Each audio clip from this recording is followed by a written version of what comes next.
Chosen one. The universe has been rigging the game in your favor, and they're losing their minds trying to figure out how. Studies show that when ordinary people witness extraordinary success, their first instinct isn't celebration, it's investigation. Right now, someone is taking screenshots of your wins, refreshing your social media, whispering in group chats about your impossible streak of good fortune. They're convinced you've traded something sacred at a crossroads, because their small minds can't comprehend that some souls are simply built different. What you're about to discover will shatter every lie they told you about deserving less. Your recent ascension isn't luck, it's the universe finally getting your forwarding address. Something shifted in your reality, didn't it? One day you were drowning in the same quicksand as everyone else, fighting for scraps, accepting crumbs as full meals. Then boom, doors started opening without you knocking. Calls started coming from numbers you never dialed. Checks started clearing for amounts that made you double take. Opportunities began appearing out of thin air, like the cosmic postal service finally learned your zip code. The transformation was so sudden, so complete, that even you questioned it at first. But chosen ones don't second-guess divine timing. They recognize when the universe stops playing games and starts playing favorites. What others call impossible, you call Tuesday. What they call miraculous, you call overdue compensation. Look at how your relationship with money changed overnight. Bills that used to stress you now feel manageable. Purchases that seemed impossible became reasonable. Investment opportunities started appearing like they were seeking you out specifically. Your bank account began reflecting your worth instead of your wounds. Entitlement. The same people who used to ignore your calls suddenly want coffee meetings. Business proposals land in your inbox from connections you forgot you had. Invitations arrive to events you never thought you'd access. Your network expanded exponentially without you actively networking. Quality people started gravitating toward your energy like moths to light. Your personal relationships transformed too. The right romantic connections appeared when you stopped desperately searching.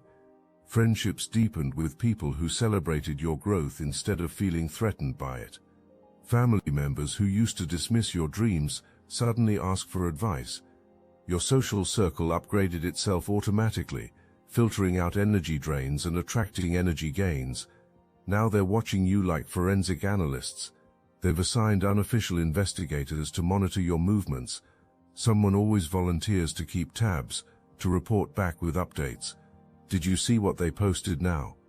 Another blessing, another door opening, another impossibility becoming inevitable. They've created spreadsheets tracking your victories, looking for patterns, checking moon phases, researching your bloodline for ancestral magic. Some are visiting psychics specifically to ask about you. What protection do they have? What entity watches over them? What did they do to break the matrix?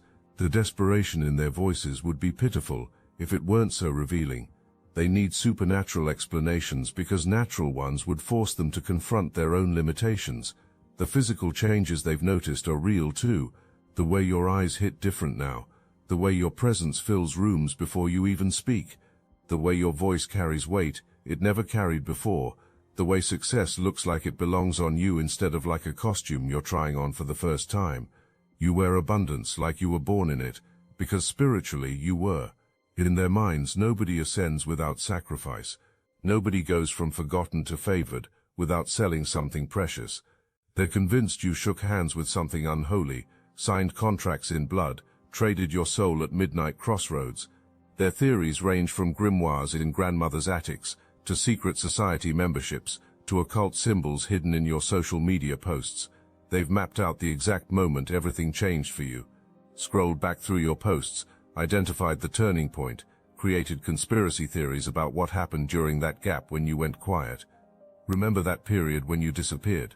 When you stopped explaining yourself, stopped posting your struggles, stopped performing your pain for their entertainment? They thought you were having a breakdown. You were having a breakthrough. During that silence, you committed an unforgivable act. You stopped believing their narrative about success requiring suffering, about good things coming with hidden costs, about luck being finite and distributed fairly. You entered what I call the chrysalis period. While they thought you were breaking down, you were actually breaking through every limitation they'd convinced you to accept. You stopped posting your struggles because you stopped having them at the same frequency. You went quiet on social media because you were loud in your personal development. During this transformation time, something profound happened in your energy field. You began rejecting invitations that felt draining. You started saying no to requests that didn't align with your values. You stopped explaining your decisions to people who weren't paying your bills. You quit defending your choices to individuals who weren't walking your path. This period looked like isolation to them, but it was actually incubation. You weren't hiding from the world, you were preparing for a world that matched your upgraded frequency. You weren't avoiding people, you were avoiding the version of yourself that accepted less than you deserved. You weren't having a breakdown, you were having a breakthrough that would change everything about how you moved through reality. But here's what kills them the most. You didn't make any deal with darkness, you made a deal with yourself, a promise to stop accepting less than you deserved, a commitment to stop dimming your light for people who prefer shadows, a vow to stop apologizing for the space you occupy in this world. If this message hits your spirit, hype this video so more chosen ones like you can find it. They've compiled elaborate theories about your secret rituals. Some think you discovered ancient knowledge, joined prosperity cults, mastered mystical manifestation techniques. Others believe you have mentors pulling strings from shadows, guardians orchestrating your wins, entities feeding your unshakable confidence. The most desperate ones have started studying your bloodline, convinced there's ancestral magic flowing through your veins. They've researched your family history, looking for witches, mystics, successful relatives who could explain your current trajectory. When that fails, they pivot to environmental theories. Maybe you live on energetic ley lines, maybe your apartment sits on sacred ground, maybe you unknowingly moved into a power vortex. Some have even begun copying your lifestyle choices with scientific precision. They've noted what you eat for breakfast, what time you wake up, what clothes you wear on winning days. They've created vision boards that look exactly like your social media feed, hoping to absorb your essence through imitation. The truth would disappoint them completely. You simply started acting like someone who deserves good things, started moving like abundance is your birthright, started speaking like success knows your personal phone number, started showing up like the universe works for you, not against you. They want to know the price? Let me tell you exactly what your supernatural fortune cost. You paid with every friendship that couldn't handle your glow-up. You sacrificed every relationship that required you to shrink. You invested in uncomfortable conversations, setting boundaries that made weak people uncomfortable. You paid in sleepless nights learning to trust your intuition over their opinions. You paid in the loneliness of outgrowing spaces that once felt like home. You paid in the grief of releasing people who preferred the struggling version of you. You paid in the fear of being seen in your full power without apology or explanation. But here's what they'll never understand about that payment. It wasn't a loss, it was an investment. Every toxic connection you released made room for aligned opportunities. Every limiting belief you shed increased your energetic bandwidth. Every time you chose yourself over their comfort, you sent a signal to the universe that you were ready for more. The universe responded by rearranging reality to match your new frequency. What they call supernatural luck, you call natural consequence. What they call impossible favor, you call delayed compensation for all those years you gave more than you received. You paid in the discomfort of disappointing people who needed you small. You paid in the anxiety of stepping into rooms where you didn't feel qualified yet. You paid in the exhaustion of rebuilding your entire identity from scratch. You paid in the terror of betting on yourself when everyone else was betting against you. Each payment was a down payment on your destiny. Each sacrifice was seed money for your success. Each loss created space for exponential gain. The universe was never taking from you. It was preparing you for what was coming. The most expensive part of your transformation wasn't what you gave up. It was learning to receive without guilt, breaking the programming that said you had to earn every blessing through blood, sweat, and tears, dismantling the belief system that convinced you good things only came with catches, contracts, and cosmic debt. You had to unlearn the toxic relationship with receiving that made you suspicious of gifts, uncomfortable with compliments, and apologetic about success. You had to reprogram yourself to accept abundance as your natural state instead of as a temporary guest in your life. This reprogramming required you to become comfortable with other people's discomfort about your comfort, to remain peaceful while they remained puzzled, to stay grateful while they stayed resentful, to continue receiving while they continued researching why you didn't deserve what you were getting. Every blessing you receive feels like theft to them. Every win you celebrate registers as their personal loss. Every door that opens for you sounds like one slamming in their face. They're operating from scarcity, convinced there's not enough good fortune to go around. According to their mathematics, you've withdrawn more than your share from the cosmic bank. You've exceeded your allotted happiness quota. You're not following proper blessing protocol. You're supposed to struggle first, suffer adequately, prove your worthiness through pain. Instead, you walked straight to the front of the line like you owned the place, and the universe said, right this way. This audacity, this expectation of excellence, this casual relationship with success, it makes them sweat. They're furious that abundance looks natural on you instead of like a costume you're trying on. Their envy has become a full-time occupation. They're forensic experts in your success now, studying every detail for the smoking gun that proves you didn't earn this.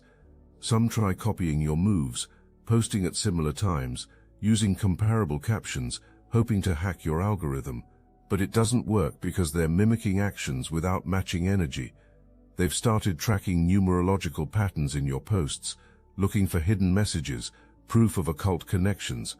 They analyze your timing, your word choices, your photo angles, convinced there's a code they can crack. They've become cryptographers of your content, archaeologists of your ascension. The irony burns them alive. While they're busy dissecting your formula, you're busy living your life. While they're calculating your advantages, you're capitalizing on opportunities. While they're researching your supernatural backing, you're receiving natural blessings. Someone screenshots every story, saves every post, documents every win like court evidence. They've assigned roles. One person handles social media surveillance, another tracks your professional moves, someone else monitors your personal relationships for clues about your secret advantages. The conversations in these groups would shock you with their intensity. Hours spent analyzing a single photo for hidden meanings, debates about whether your smile looks different, whether your energy seems artificially enhanced, whether your confidence appears chemically boosted. They've become private investigators of your prosperity, detectives of your divine favor. What started as curiosity has evolved into obsession. What began as confusion has transformed into conspiracy. They need your success to be explainable through their limited framework, because accepting the truth would require them to rewrite everything they believe about deserving, receiving, and achieving. Not everyone thinks you made a supernatural deal. Some have been watching your journey with different eyes. They saw you in the trenches when nobody was looking, witnessed you building when everyone else was sleeping, observed you choosing growth when comfort was calling. These witnesses remember when you were everyone's go-to for support, when you poured into others from an empty cup, when you celebrated everyone else's victories while swallowing your own disappointments, when you kept showing up with encouragement even when your own dreams were on life support. They're not surprised by your season. They're relieved the universe finally got its act together, finally started treating you like the rare soul you are, finally recognized that some people don't need to be broken to be blessed. They just need the chance to show what they've been carrying all along. Your current blessings are compound interest on investments you made in yourself when you couldn't afford it.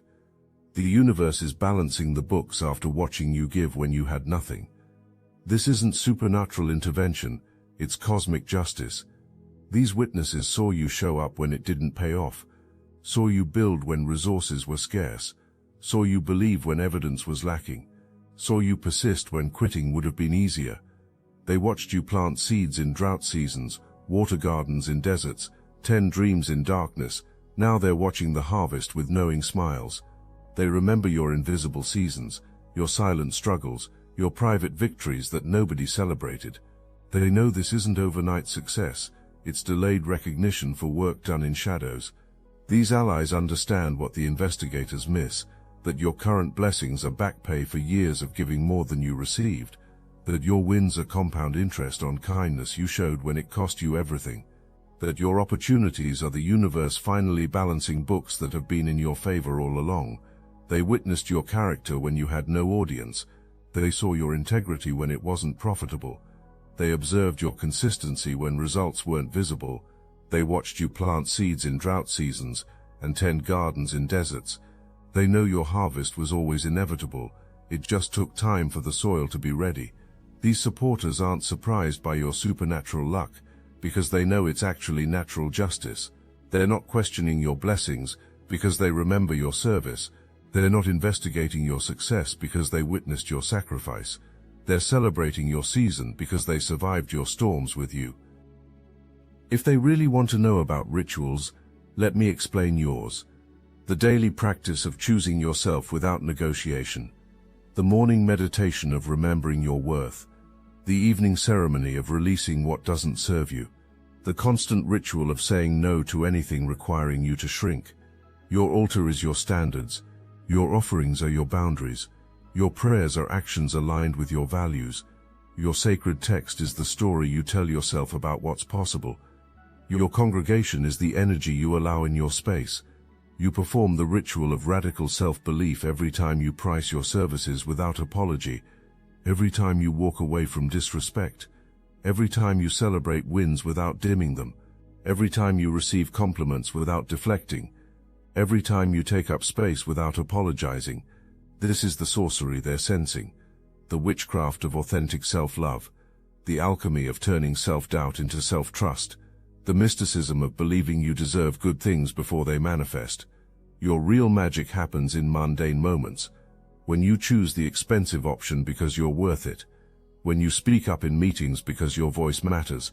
When you end conversations that drain you because your energy is precious. When you celebrate small wins because momentum is sacred.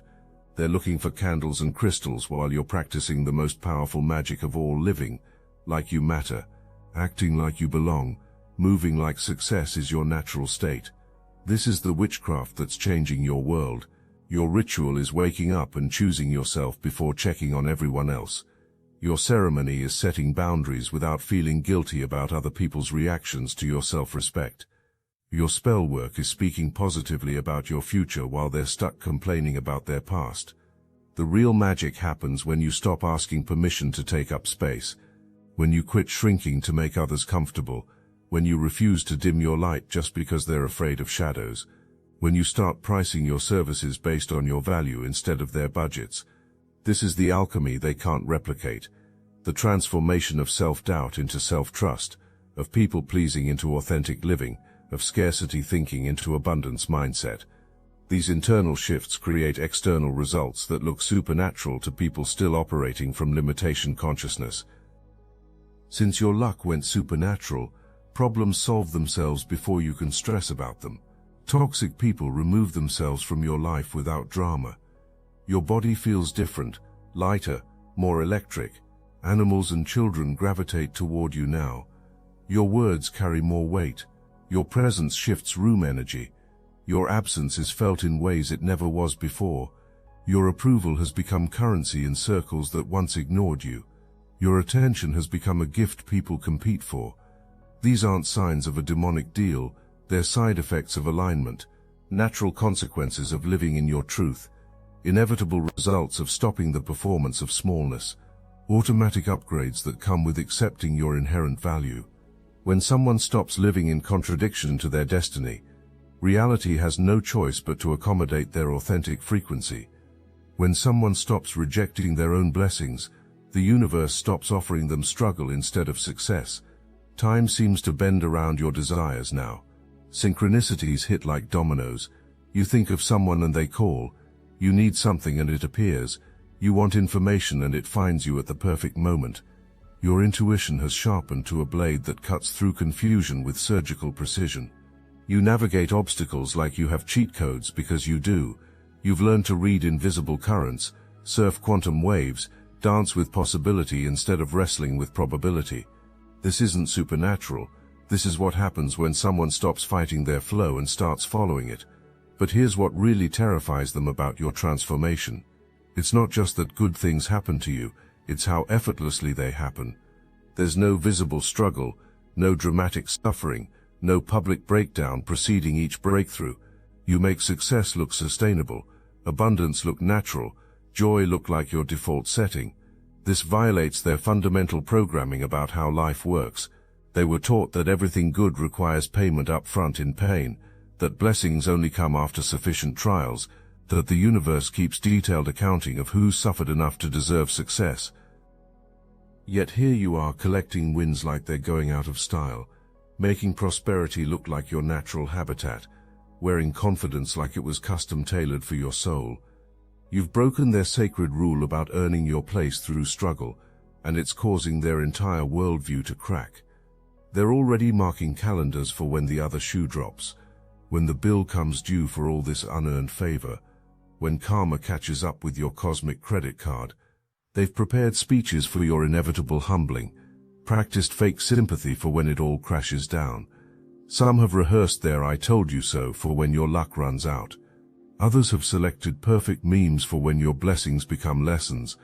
They've made playlists for your fall from grace, written group chat messages about the dangers of rising too fast. But here's what they fundamentally misunderstand about your trajectory. This isn't luck having a good run. This is alignment finding its rhythm. This isn't a phase or season or temporary glitch in the matrix. This is what happens when someone stops living below their means energetically. Your forecast shows exponential growth, compound blessings, multiplicative abundance, not because you made a supernatural deal, but because you broke the one you had with limitation. You cancelled your contract with struggle. You terminated your agreement with accepting less. They're waiting for cosmic debt collectors to show up at your door, waiting for the universe to realize its mistake and start charging you interest on unearned favor, waiting for reality to audit your account and demand you pay back the happiness you withdrew without sufficient deposits. But the universe doesn't operate on their scarcity mathematics. Divine abundance doesn't follow their poverty accounting. Cosmic justice doesn't honor their limitation contracts. The only debt you owed was to yourself, and you've been paying that forward with every boundary you set, every dream you pursue, every moment you choose yourself. Here's what they're really afraid will happen: that you'll keep winning indefinitely, that your blessings will compound exponentially, that your success will become so undeniable, so consistent, so effortless that other people start questioning their own commitment to struggle. They're terrified that you're not an anomaly, but a preview, not an exception, but an example, not a lucky break, but a blueprint for what happens when someone stops accepting less than they deserve. Your continued ascension threatens their entire identity built around noble suffering and earned worthiness. If you can have abundance without agony, success without sacrifice, blessings without breakdown, then what excuse do they have for remaining stuck? If you can rise without falling first, win without losing everything, receive without paying cosmic debt, then maybe their limitations were always self-imposed. You've learned something they're still fighting. Expectation is the highest form of prayer. You don't hope for good things anymore, you expect them. This bone-deep knowing that you're worthy has bypassed all their careful calculations and vision board ceremonies. They're trying to duplicate your success through external mimicry, copying your posting schedule, using similar hashtags, wearing comparable outfits, but they're performing confidence without possessing certainty. They're acting abundant while feeling scarce internally. The difference is cellular. You've shifted at a molecular level from someone who hopes for the best to someone who demands excellence as their baseline. This quantum entitlement to greatness isn't arrogance, it's recognition of your divine blueprint finally coming online. When you started moving like abundance was your birthright, reality rearranged itself to match your conviction. When you began speaking like success knew your name, opportunities started responding to your call. When you started showing up like the universe worked for you instead of against you, cosmic forces had no choice but to comply. This frequency shift happened gradually, then suddenly. Months of small choices, tiny victories, micro-alignments building momentum until you reached critical mass. The day you stopped asking permission to receive what was yours, everything changed. The moment you started acting like someone who belonged in every room they entered, every room opened its doors. Your energy signature is unrecognizable from who you were before. You vibrate at frequencies that attract what you used to chase. You emit signals that call in what you used to beg for. You broadcast worthiness so clearly that unworthiness can't find your wavelength. You were never meant to walk this path alone. The Obsidian Inner Order isn't just another spiritual community. It's a sanctuary for the exiled, the awakened, the ones who've been gaslit for their gifts and abandoned for their truth. Every week we gather live on Zoom, real people with real faces sharing real stories of transformation. There's a former CFO who embraced their psychic abilities, a seer who broke free from religious oppression, and a healer who survived ritual abuse and found their power. Dozens more join us who understand exactly what you've been through. This is your spiritual family, never gonna give you up, never gonna let you walk through this awakening alone, never gonna scroll past your suffering like it's just content. Your exile from the ordinary world wasn't punishment, it was preparation. For this, for us, for the family that chooses you back. Join the Obsidian Inner Order. Link in description. The frequency shift manifested physically too. Your posture changed. You started carrying yourself like someone who belonged in every room they entered. Your voice gained authority that made people listen when you spoke. Your presence began commanding respect before you even introduced yourself. Your decision-making process completely transformed. Where you used to overthink every choice, you now move with intuitive certainty. Where you used to seek validation from others, you now trust your inner guidance. Where you used to fear making the wrong move, you now understand that aligned souls can't make unaligned choices. This energetic upgrade attracted opportunities that matched your new frequency, while repelling situations that belonged to your old vibration. Jobs that undervalued you became unbearable. Relationships that required you to shrink felt suffocating. Environments that didn't appreciate your worth became impossible to tolerate. The universe wasn't just giving you better options, it was making lower options incompatible with who you'd become. This is why they can't duplicate your success by copying your actions. They're trying to implement your strategies while operating from their old frequency, which creates resistance instead of flow. Every moment they spend dissecting your success is energy not invested in their own growth. Every theory about your supernatural advantages is a conference call with their own limitations. Every conversation about your cosmic connections is time not spent building actual connections. Their obsession with your ascension has become their descent. While you're receiving blessings, they're researching curses. While you're celebrating wins, they're calculating when you'll lose. While you're expanding your capacity for joy, they're contracting into bitterness. The irony is exquisite. Their focus on your fortune is blocking their own. Their attention on your abundance is creating their scarcity. Their investment in proving you cheated is the very thing keeping them from winning legitimately. Meanwhile, you're too busy receiving blessings to worry about their theories, too occupied with opportunities to engage their investigations, too aligned with your purpose to be derailed by their doubt. They've turned your success into their full-time study, created doctorate programs in your prosperity, written dissertations on your divine favor, become professors of your progress while failing the basic courses of their own advancement. The energy they spend monitoring your movements could build empires. The attention they invest in your advantages could generate their own opportunities. The time they dedicate to solving the mystery of your success could be used to create their own wins. But misery loves company more than it loves solutions. Envy prefers investigation over action. Jealousy chooses research over results. They'd rather decode your formula than develop their own recipe for success. What particularly cruel is how their investigation is structured like a court case where you're guilty until proven innocent. Every blessing must be explained, every win must be justified, every success must be scrutinized for legitimacy. They've appointed themselves as judges of your worthiness, auditors of your abundance, prosecutors of your prosperity. They document your wins with the intensity of building a case. Screenshots time-stamped and categorized, patterns mapped and analyzed, coincidences highlighted and questioned. They're building evidence for a trial where the crime is succeeding without their permission, where the charge is exceeding your assigned station in their hierarchy. In their courtroom of envy, your biggest offense is making it look easy. Your greatest crime is refusing to apologize for your ascension. Your most unforgivable sin is continuing to thrive while they remain convinced that struggle is sacred and suffering is spiritual. Chosen ones don't win because they're lucky. They win because they're aligned. They don't receive favor through supernatural intervention. They receive recognition for supernatural perseverance. They don't get blessed because they made deals. They get blessed because they broke free from limitations. The universe has been waiting for you to stop playing small, waiting for you to stop accepting scraps, waiting for you to stop making yourself palatable to people who couldn't digest your greatness anyway. The moment you stop negotiating with mediocrity, everything changed.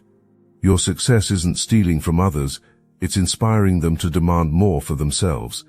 Your wins aren't taking from a finite pool, they're expanding the pool for everyone. Your blessings aren't evidence of cosmic favoritism, they're proof that divine justice eventually prevails. The deal you made wasn't with darkness, it was with your highest self. The contract you signed wasn't written in blood, it was written in belief. The price you paid wasn't your soul, it was your willingness to settle for less than you deserve. Chosen ones recognize their assignments early. They feel the weight of their purpose before they understand its shape. They carry visions that seem impossible to everyone else but inevitable to them. They move with certainty that confuses people who live in doubt. Your choosing wasn't random, it was recognition. The universe didn't pick you arbitrarily, it acknowledged what you already were. Divine favor didn't fall on you accidentally, it found you because you finally started acting like someone worthy of finding. This choosing comes with responsibility, to show others what's possible, to demonstrate that limitations are optional, to prove that some souls really are built different, to be living evidence that the universe conspires in favor of those brave enough to demand their destiny. But chosen ones also carry the burden of being misunderstood, of being studied instead of celebrated, of having their success questioned instead of appreciated, of being treated like suspects instead of inspirations. They'll never understand that your confidence isn't arrogance, it's recognition. Your expectation of good things isn't entitlement, it's alignment. Your casual relationship with success isn't luck, it's the natural result of finally living at your actual frequency instead of the diminished one they assigned you.